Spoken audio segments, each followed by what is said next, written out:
Local historian and writer Kathi Kresol shares some stories she's discovered in her research into historic UFO sightings in the area of Rockford, Illinois. Kathi has found reports of unexplained lights in the skies over Rockford as far back as 1916, and even an incident in the late 1800s. Such stories can be hard for many people to believe, but it's often apparent if you ever speak to someone who's reported such a sighting, they themselves believe the story they're relating.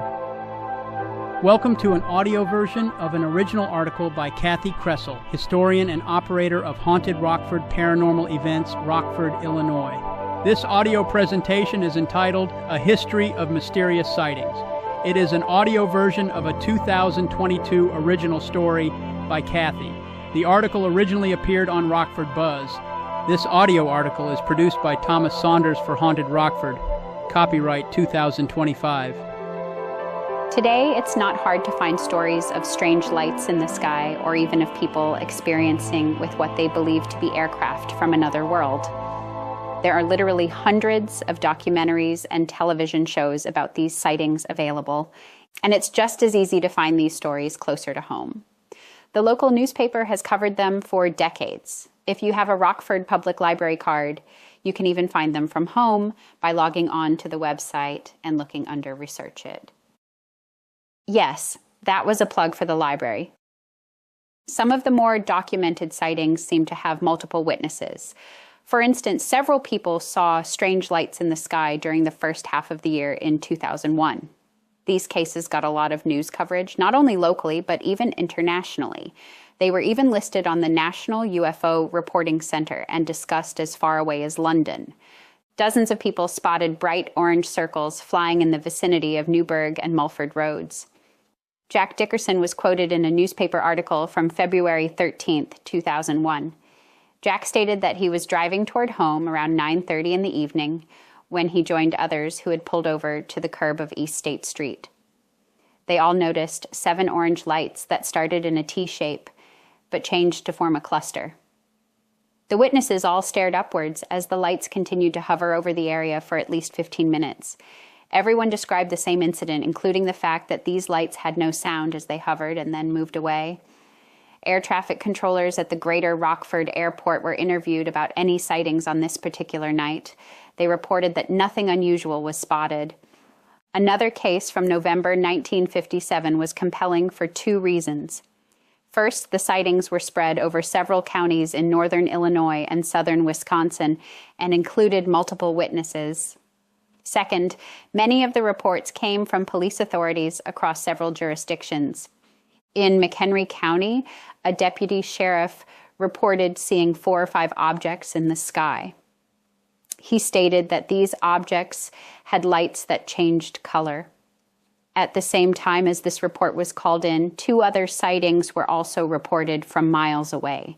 These reports claimed that they also saw a cigar-shaped object with lights that flew slowly over their vehicles, causing their engines to suddenly stop. These stories were so widespread that 2 Air Force planes were sent to explore them.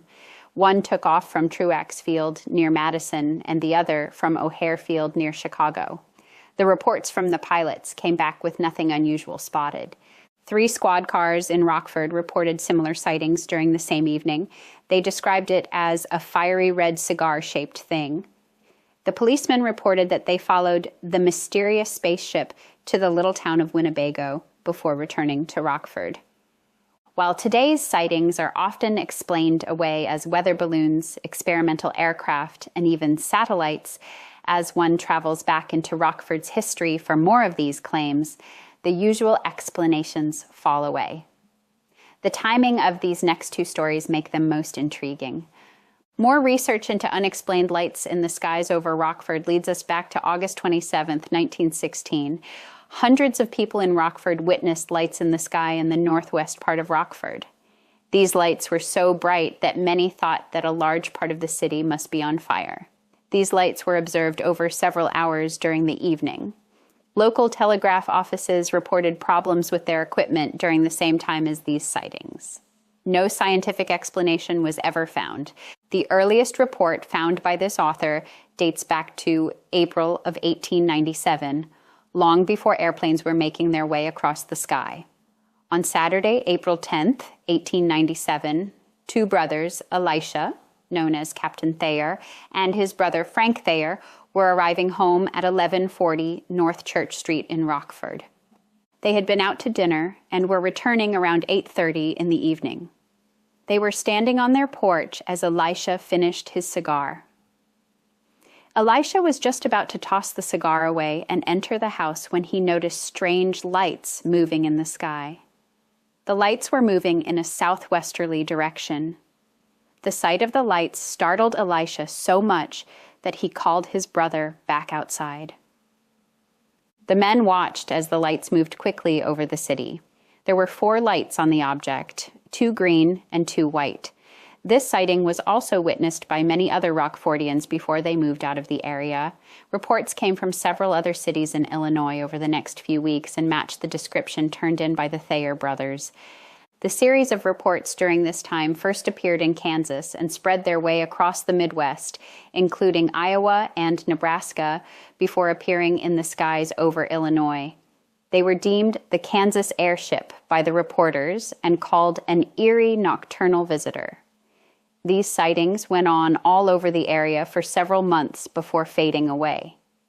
As one can imagine, discussion and searching for an explanation for the queer pilgrim of the night, as the paper called it, went on for much longer. One local scientist suggested that it was a star that had reached a closer point to the Earth as it traversed the night sky. Though some Rockford citizens were satisfied with that answer, Captain Elisha Thayer, who considered himself an amateur astronomer, stated that what he had witnessed was definitely not a star. This is the end of our audio article. Thanks for listening.